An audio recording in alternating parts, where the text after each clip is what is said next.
Le ministère de la Justice et des Droits de l'Homme informe l'opinion nationale et internationale des premiers éléments d'information relatifs à l'attaque survenue à l'aéroport de Niamey, dont l'objectif était de porter atteinte à la stabilité des institutions et à la sécurité du pays.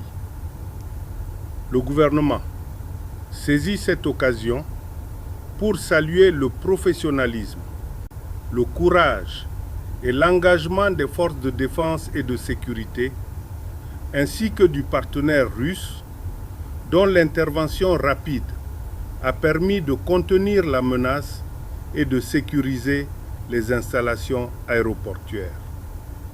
Selon les premiers résultats de l'enquête en cours, les membres du groupe armé impliqué sont entrés dans la ville de Niamey à bord d'un bus de transport de personnel appartenant au ministère des Mines, lequel a été détourné lors d'une attaque perpétrée dans une localité de l'Ouest, près de la frontière avec le Burkina Faso, environ une semaine avant leur opération de déstabilisation.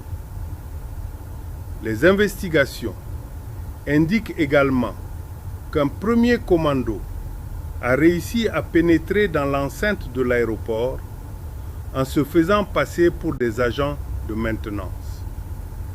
Une fois à l'intérieur, ses membres ont déclenché l'attaque avant de tenter de se replier. Leur fuite a été entravée par l'intervention coordonnée des forces de sécurité, appuyées par des moyens aériens, entraînant d'importantes pertes dans leur rang. À ce jour, 17 personnes ont été interpellées pour leur implication directe ou indirecte présumée dans cette opération, parmi lesquels figurent des citoyens nigériens et burkinabés. L'enquête se poursuit afin d'identifier l'ensemble des réseaux de soutien et de complicité. Le ministère de la Justice et des Droits de l'Homme appelle les populations au calme, à la vigilance et à la collaboration avec les forces de sécurité en signalant tout comportement suspect. Fait à Niamey le 12 février 2026, le ministère de la Justice et